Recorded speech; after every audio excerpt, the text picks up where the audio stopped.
may be a possibility that man will be going to Mars. Won't be very long, maybe, according to plans that we hear. And I wondered if the people that were already on Mars, if those men would come. I always had them being Marshmen. They're from Mars. They're kind of that way, the Martians, and they didn't really look like a girl. They didn't really look like a boy. I wrote a great paper in the 8th grade, my imagination of at that time, the Super Bowl was getting started, and I wrote a great novel, it could have been, on the Mars Bowl. And I was into sports, and I had the game going. And I haven't thought about Mars since until we may be going there. And we already know that the women were from Venus. So I think the people from Mars, those guys from there, they could understand the difference between the genders. But Mars was a place of war. And it's a place of strength. Venus was a place of beauty. And therefore those distinctiveness in the sexes are there when even we talk about men are from Mars and women are from Venus. But if one was to drop in from Mars, and he was a man, not a robot, what would he need to know about the time here, our earth, that God created, about man that was created in his own image? What would he need to know about really what is a man? We talked about last Sunday how many people are looking at the idea of man being toxic and so forth. There's some bad men, but there's some godly men, and they're toxic anyway because they look at this headship. And some feminists are trying to say, well, that's the problem. They want equality. And it's the same thing about headship. I want to examine that with you about headship tonight. And to understand when we open our Bibles and we see about headship, what are the concepts that we want the man from Mars to understand? And it's not something that has evolved, because from the very beginning we could tell them that man was to be head. It wasn't something, what happened here these times of many thousands of years, that all of a sudden we've come down to this. He created it that way, as we shall see in a few moments. But when we think about headship, we think first of all about source. It's a source. Two passages we see in the New Testament about in the connection with husbands and wives, with the female gender and the male being the husband and the wife being the female. The Bible's made it very clear how God wanted that to be, how it was to be. In verse 15, he's speaking about, but speaking truth in love, we may grow up in all things to him who is head, even Christ. Of course, that's going to be the foundation for headship as far as man is concerned. But here we're speaking about Jesus Christ. He's head. Maybe we can understand about him and realize that he was head, and we may grow up in all things unto him. He's the source, and we're growing up unto him. Colossians, the 2nd chapter, in verse 19, we have it even more specified for us. Not holding fast the head, they were not doing that, they should, and not holding fast the head, from whom all the body being supplied and knit together, from whom all the bodies being supplied. There's the source of life. And being knit together through the joints and bands increaseth with the increase of God. We're growing into the head, that source. And then it's supplying us. We usually think about headship as authority. Think about it first of all as source. That's Jesus being the head of the body. That's a concept that we're seeing there. But what it also indicates is the fact that there is authority connected with that. In 1 Corinthians, the 11th chapter, and verse 3, let's tie Jesus and then try to understand man as he's created for a purpose that glorifies God. So we see in verse 3, I would have you know that the head of every man is Christ. And the head of the woman is the man. And the head of Christ is God. Well, Christ is a source of God. Jesus is God. All of a sudden we see this headship that Jesus has over the body. And he's head over man. We see that a sense of authority is connected with that. And here's where he puts in that same category. The head of the woman is the man. So I want this foreign traveler into our atmosphere, into our world, I want them to see this is how God created man. What's here has been created. There's a distinction between the sexes. It's been created, and there's an understanding of that only source, but that source also indicates authority.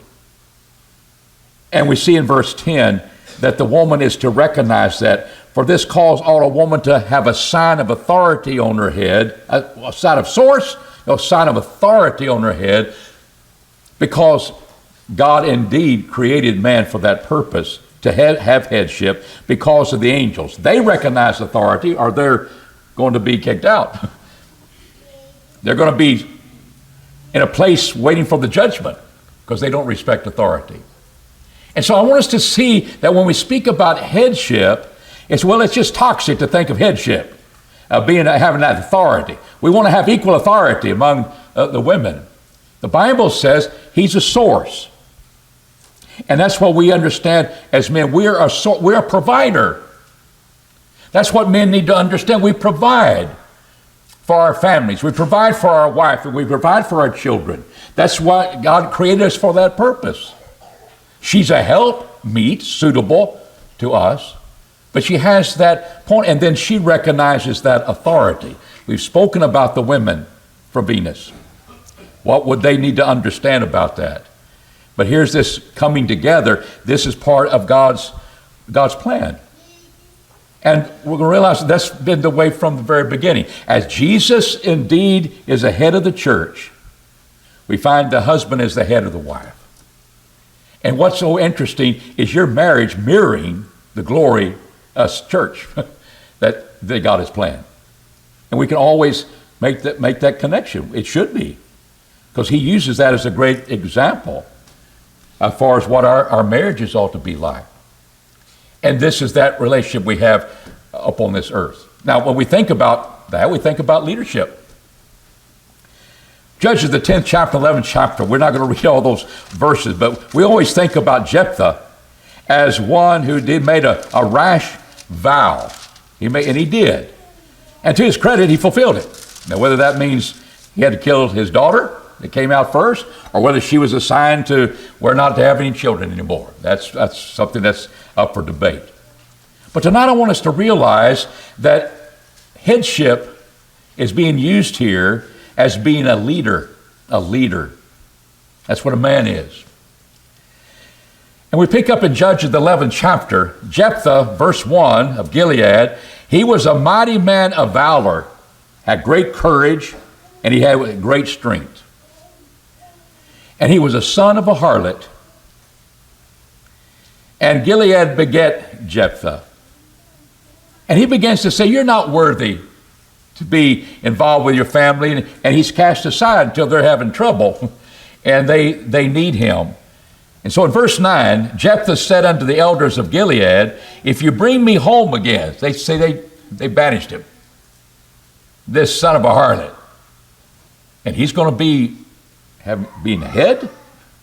Listen, bring me home again to fight the children of Ammon, and Jephthah deliver them before me. Shall I be your head? Will I be your head? He's looking at, will I be your leader? That's news to me, because I haven't even deserved it according to you. But they needed a mighty man of valor. And said, Jephthah, you're the one. That's important. So what would you get well, he had authority, yes, but leadership. Because what's in your head? Your eyes are in your head. Your eyes see forth. And sometimes this idea of headship is that it's leading me the way I need to go. Your eyes help you that way. You can see the danger. I'll avoid that. I can see where I need to go. You will go that direction. And a lot of times the head is leading because that's where the eyes are located. They're not located at your feet, not your kneecaps, it's your head. So this idea of head denotes that. And so when we think about the husband and wife relationship, we're thinking about a source, thinking about a provider, but also thinking about the fact that he's a leader. And that's what indeed Jesus was, and that's what the man is supposed to be. Jesus was put things were put under his feet, in subjection under his feet, and to be head over all things to the church. He's an authority, he's a provider, but he's the leader. It's the direction that he wants us to go, which is the body, the fullness of him that filleth all in all. So with Jephthah is a sense of understanding the idea of him having the ability to lead in battle. Jesus is involved in leading in the church, and we submit to him. That's where the submission comes in. Not just he has authority, he's taking the lead. And sometimes men don't do that. Sometimes the woman has to fill that gap and she takes the lead. That's not the way God planned it. The man is to take the lead. And that's the way Jesus is with his church. We think about he's head, he's authority, he's the head, he tells us what to do. But we need to understand headship not only means authority, it means provider. We're a source. And we're learning here how the word head is used. It's the idea of leadership. And we just don't take off and say, well, our eyes, the head is Jesus Christ. He wants us to go this way. Well, I think we'll go this way. The body's in trouble. But we submit to that headship. We submit to that vision. We submit to that leadership. And that becomes what it ought to be. But look at the kind of leader Jesus was. He was a servant. He's a leader that didn't dictate things. He's a leader that served. That's what a man ought to be. And that's what we need to be. He was the one that realized that who is chief? But it's the one that serves. And that's different from the way the man looks at things. Man doesn't look like that. If he's chief, he's got to be the one that is making all the moves. But indeed, you serve him. He tells you what to do. And that's the way that's the way the world looks at it. But Jesus had another concept that we need to pay attention to. And we see it in verse 26 of Luke 22. When he said, here's how the world looks at it, but here's where it ought to be. But ye shall not be so. The idea of having authority over all them that are benefactors. But it shall not be so with you. But he that is greater among you, or chief, let him become as the younger, and he that is chief as he that doth serve. So you're serving me, and you're the leader? That's not the way the world looks at that. But Jesus did. And I think he simplified that so well when he washed his disciples' feet. That was the lesson he was trying to teach them. In John the 13th chapter, he was indeed bringing forth thing that was in their culture that had a connection with, that's what service would take place as part of, as we saw with the women, the idea of showing hospitality. A lot of times that would be for the servant to do. Well, the night he was betrayed, he girded himself, he went at their feet, and he washed the disciples' feet. And he asked them, so when he had washed their feet and taken his garments and sat down again, he said, know ye what I have done to you? And I said, yeah, you just washed my feet. Well, wouldn't they know what he did? Because it had a meaning. Do you know what the meaning of this is? It wasn't indicate that we're going to have a worship service and we're going to be washing feet on Thursday night, Monday, Thursday. And there's religious people that do that. But the point is that here he is, do you know what I've done to you? You call me teacher and Lord. There's authority connected with that, yes. And you say, well, for so I am. If I then, the Lord, it said, if I then, the Lord said, and the teacher have washed your feet, you ought to also wash one another's feet. For I've given you an example that ye should do as I've done to you, that you do that. And verily I say unto you, a servant is not greater than his Lord, neither one that is greater than he that sent him. If you know what these things be, blessed are ye if you do them. And we saw that the woman that is going to be serving the church when she has no one else to take care of her, one of the qualifications, she washed the saints' feet in her life. She's hospitable. Like in our day, she always prepared brownies to give to the people in her home. Says it's a constant thing. That's part of hospitality. But that was what was set forth. And Jesus used that, which was in their culture. And he just looked at things as different from the way the world looks at it. You mean the president is going to serve you, or are you going to serve the president? We know what that's going to be. That's the way kings work. That's the way rulers work. That's where presidents work. You serve me. You do what I want you to do. And if you go AWOL, you get in trouble. But who's greater than the greatest leaders? It's the one that's Jesus Christ. He's the head of the church.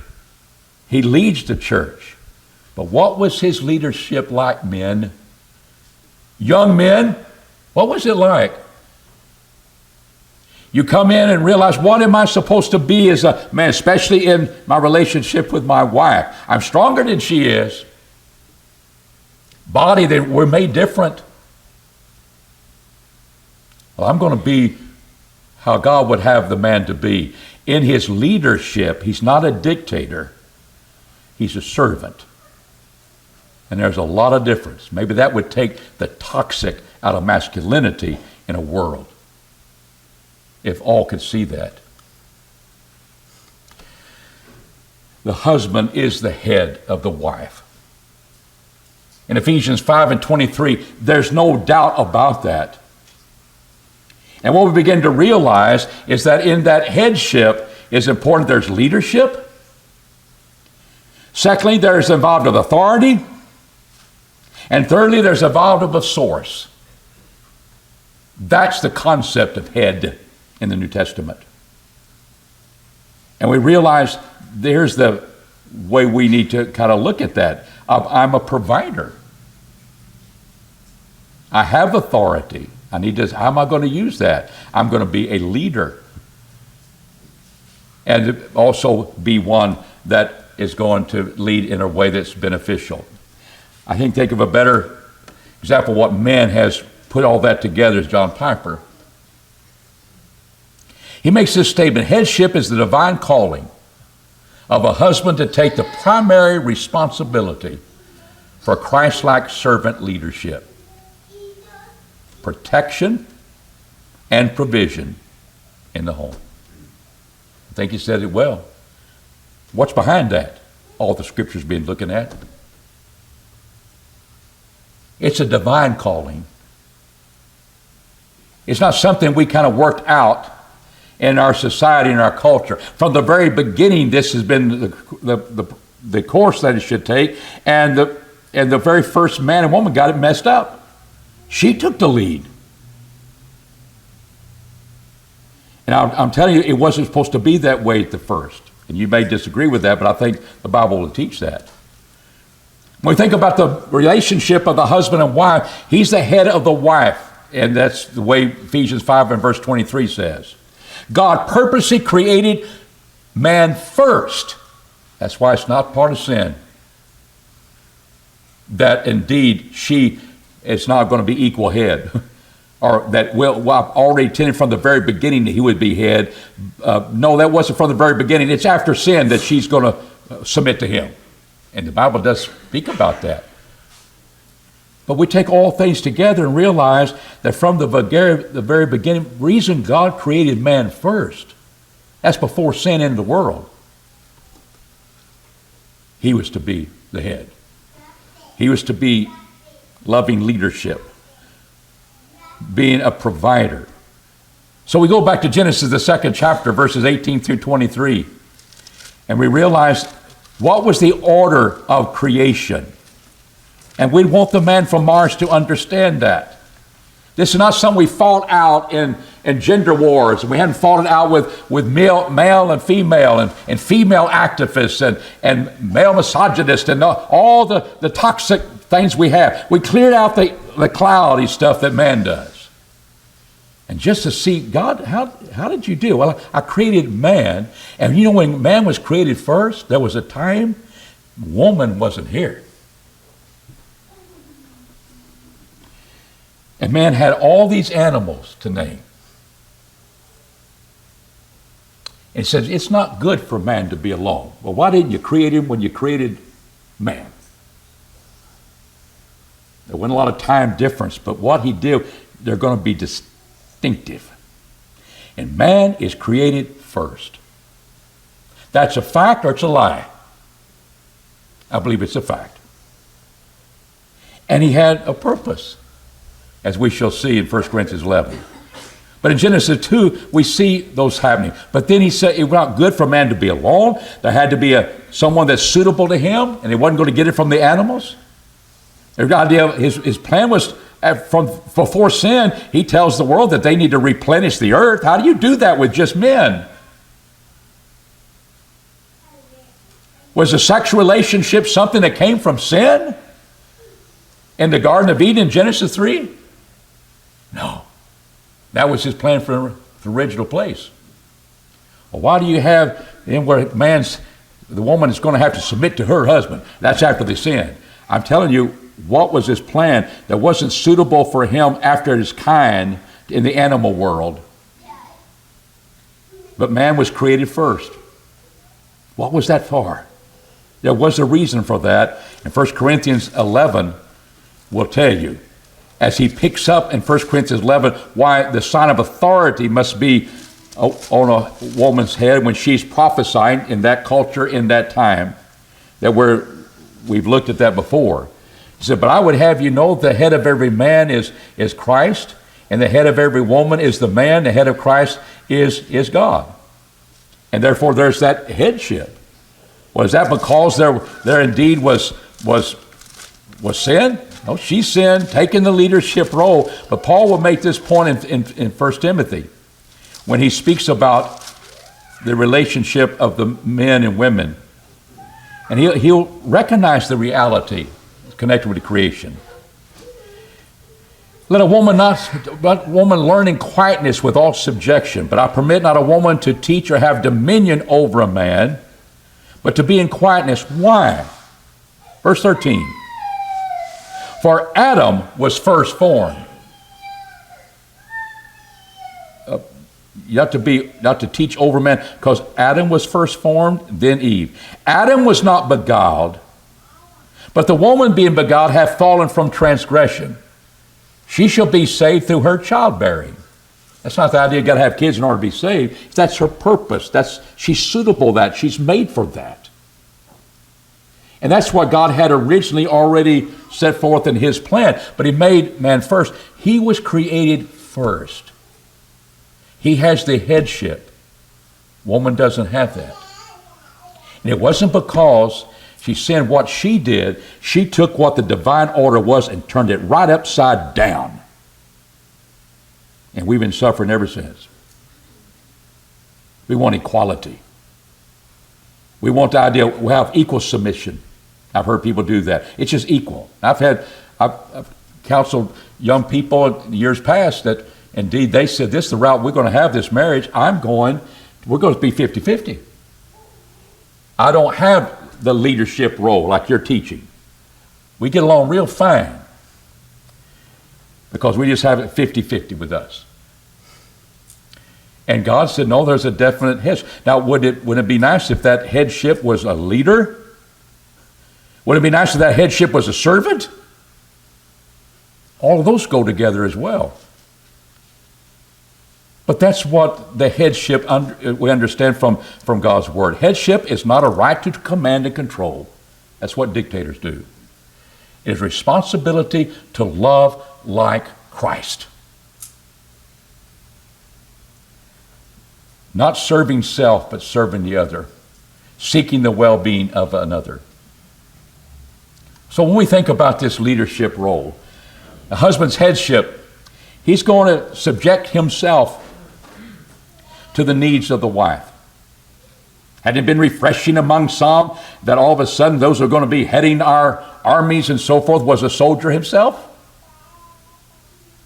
And he's going to realize we're going to serve not how we like to be in the top brass, but how the men on the ground.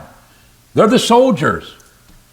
We're going to lead in a way that supplies their needs and considers them.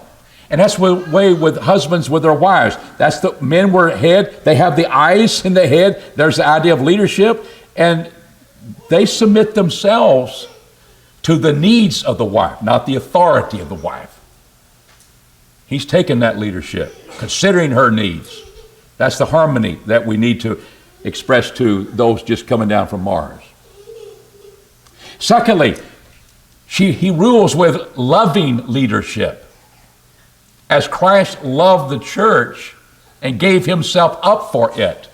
That's described his leadership. That describes his authority. That describes his provisions for her.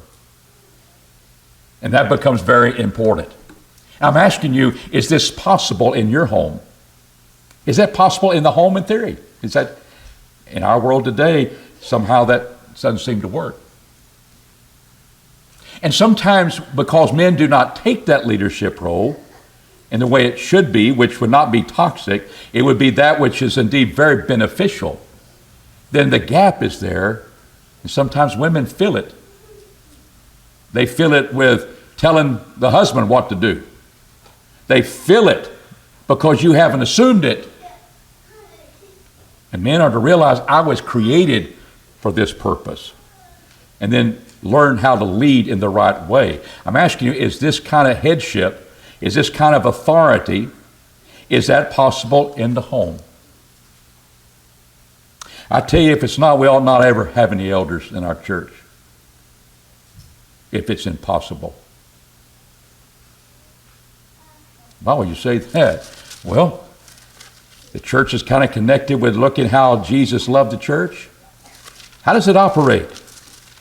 In 1 Peter, the 5th chapter, in verses 1 through 3, elders, therefore, among you, I exhort as being a fellow elder and a witness of the sufferings of Christ, who is also a partaker of the glory that shall be revealed, tend the flock of God which is among you, exercising the oversight, not of constraint, but willingly. I take that role, just like as a husband you did take that role. They take that role willingly, according to the will of God. That's the way God created us. Nor yet for filthy lucre, idea of for gain, money, but of a ready mind, neither as lording it over the charge allotted to you, but making yourselves an examples to the flock. That sounds like leadership. They're not, Lord, you do this and we don't have to do it. They're leading in the way that they should go. They are servants of the Lord, as that Jesus was involved in being a servant of the people.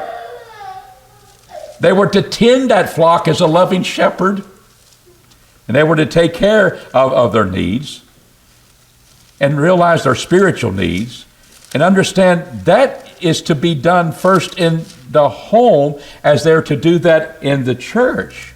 Well, what are the qualities of men like that? That indeed can take place. In 1 Timothy 3, faithful is saved if a man seeketh the office of a bishop, overseer desires a good work.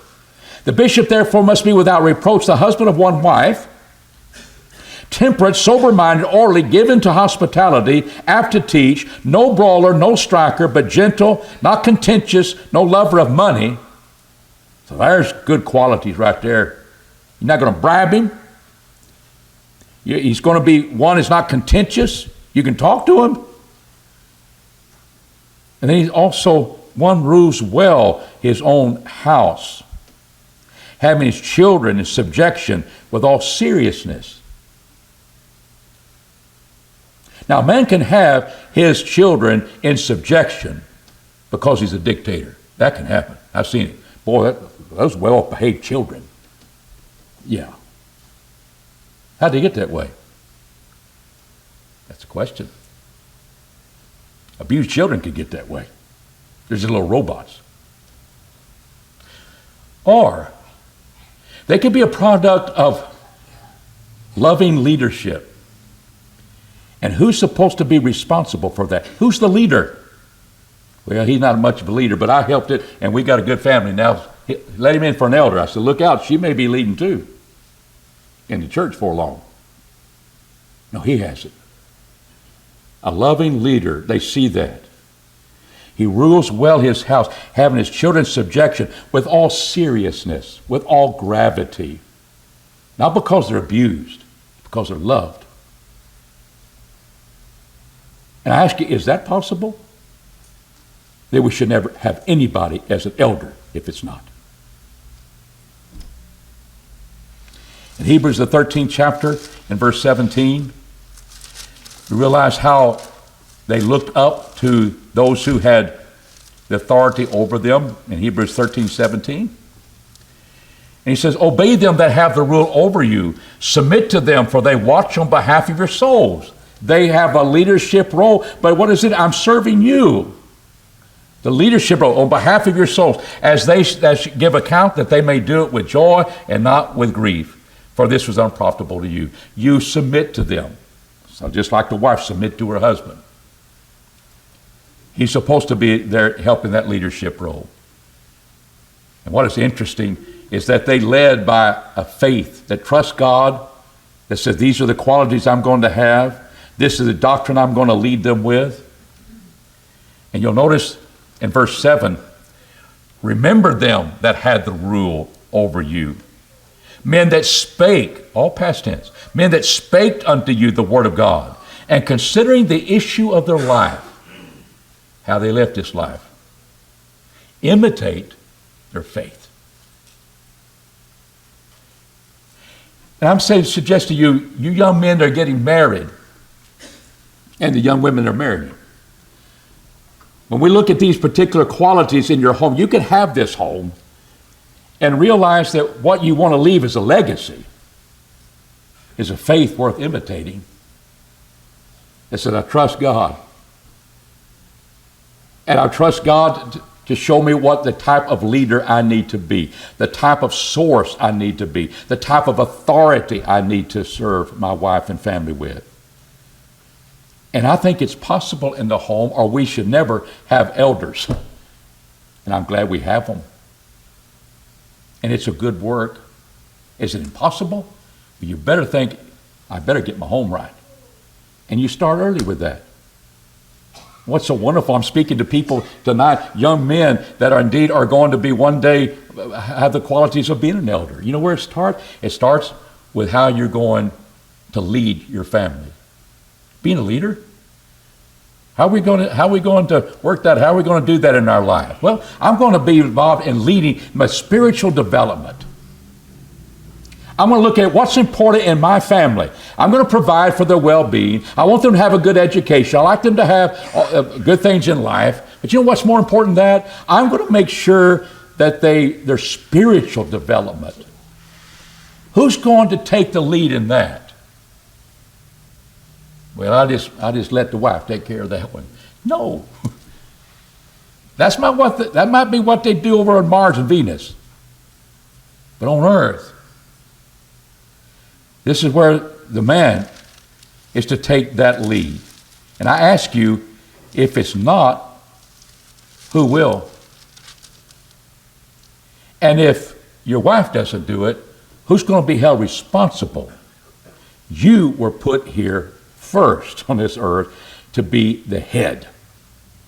And that means a leader. Ephesians 5:26 and 27, verse 25, Christ loved the church and gave himself up for it. We got that servanthood going. What was the purpose? That he might sanctify it, having cleansed it by the washing of water with the word, that he might present the church to himself a glorious church, not having spot or wrinkle or any such thing, that it should be holy and without blemish. That was his picture. But you know what? Everybody that enters the church was blemished. They had some wrinkles. It's called sin. And what he did, he gave himself up for the church, that through the cleansing of his blood, he might cleanse it by the washing of the water with the word, and then have it in such a way that when he presents her in the marriage feast at the end of time, they'll be without wrinkle. They will be without spot. That was his goal. You may not think about children yet, and you start your family, but you have husbands, you've got a wife. You want to make sure you lead her in the right development. Then be a leader of your children, because you want to leave behind a faith that will make that they can be strong. They can take their role as they need. You need to be that example. I mean, step it up and be the type of leader, not a big boss man, not someone that only cares about how you feel, and you're not submitting to her, no, but you sure are cared about her needs, and you listen, and you serve, and you lead in spiritual development. I think that's lacking a lot of times in our families, and the one that's responsible for that, it starts with the man. That's what a man is, as far as in the sight of the Lord. You're not promoting your authority, but you're sacrificing yourself for her needs, and it keeps the headship from being a dictatorship. We've already looked at these passages. Jesus served as a leader. He served others. And you think about, how can I make my marriage better right now? I'm just not happy. It's not going the way I like it to be. I don't like the way my wife talks to me, and the way my wife didn't like what you do either. How can it be solved? Who's going to solve that problem? The man needs to take the lead to solving the problem. And you know how that can start? You serve her. You understand, what does she want? What would be a blessing to her? Then you do it. Then you do it. And you do it when it's not expected. You do things that are kind for her just because it's not her birthday, it's not your anniversary, it's not all that. It's just another day. And you do something that you realize that would be very special to her. You think like that. And then you do it. No one's keeping you from it.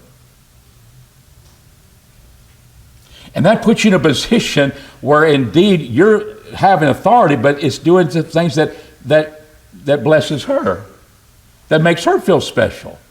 That becomes very important. You're taking care of the physical needs, and there's companionship. That was the purpose of marriage. 1 Corinthians 7, 3 and 4 was a sexual relationship. You do not keep the sexual relationship from your mate, husbands and wives. That's companionship.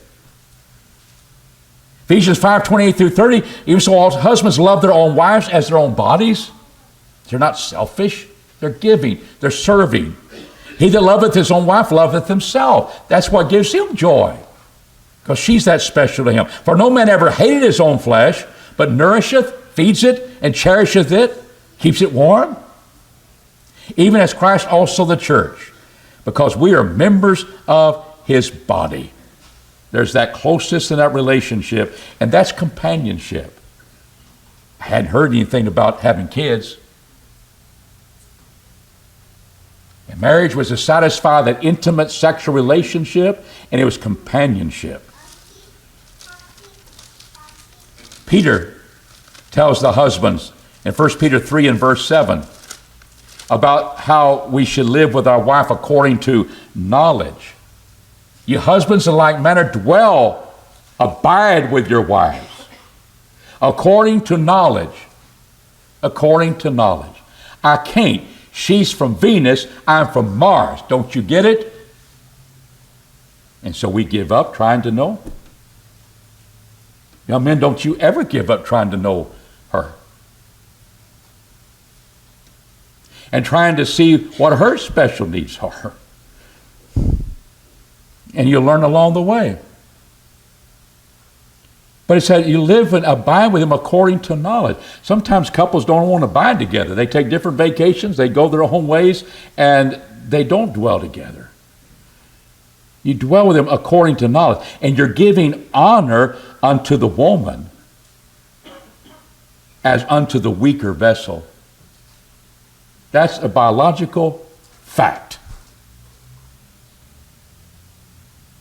And man is just taking that off the table and said, we'll make it the way we want to. You just affirm you want to be a woman, therefore you are. Get the hormones going and everything's going, you would be just fine. No, it disrupts everything. But what a beautiful thing this is. Recognizing the reality of the biological facts, and you don't abuse the fact that she's weaker, you honor her. She's special. And you treat her that way.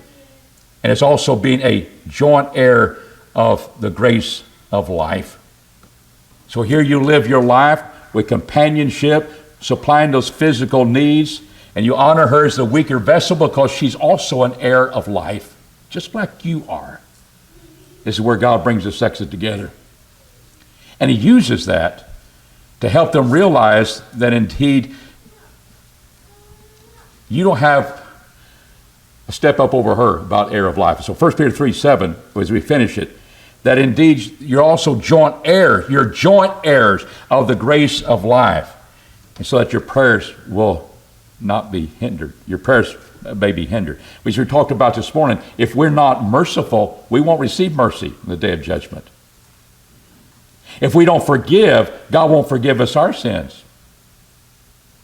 And husbands, when you're sitting there and you don't treat her correctly, and as a joint heir of life, your prayers are going to be hindered. No, there's going to come a time when you need help. And those who indeed come to Christ realize my prayers are hindered. I need that. Well, how are you treating your wife? Are you honoring her and recognize that she's a joint heir, but I am head, and I'm going to dwell according to knowledge. I'm going to honor her. I'm going to honor her. 1 Timothy 5:8, I'm going to take care of her. If he will not take care of his own, he's worse than an unbeliever. And I'm going to dwell with her according to knowledge. That's a man. You can't be selfish, narcissistic, and be a man. God's man. You can't do that. You got to be giving. You've got to be serving. You got to have that spirit. I'm going to serve, not get. And when you start doing that, you'll get. You get honor. You get a wife with respect for you that has made her life easier, made it more rewarding. And you can't be more rewarding than directing her in the faith of the gospel. But you got to be interested in the gospel. If you want to have a family like that, you got to say, I want to know what God says about this, and you're listening. This is kind of gets you going. And maybe it's something you need to refer to. You need to check up all the time. But there's the husband's headship. And that becomes what indeed I think the man from Mars needs to understand when he comes to realize what man is on earth. From the very beginning, God was making him the leader, the head, the authority, the source, the provider. And the book unfolds. Yes, sin entered, disrupted it, but we can put that back together in Christ. And so we have these passages that teach us what true headship is. And I tell you, when you get through with that, why would anybody call that toxic if you cared about God and wanted to realize what a blessing it is to have a relationship? And men and women can do that with a revelation from God. If our heart with meekness submit to it and realize, I'm going to live that way. And that's the way we're going to live our life together. What a place to begin. That's what a man is. Tonight, if you're not a Christian and you're outside of Christ, I want to encourage you to become a child of God. What a way to lead the idea of your family in the way of the Lord when you're following Jesus. Think about that. You want to be a leader? And you say, yeah, I'll be a leader in my home. Where are you leading them to? Your eyes are open. Where's that going? Well, I want to go another way besides what we read about in the New Testament. I want to go another way. Why are you doing that? This word has been confirmed, and it's what is before us today. You will enrich your minds. You will enrich your life. You say, I'm going to submit my life to Jesus. If we can help you in any way in that regard, let us know. Come as we stand, as we sing.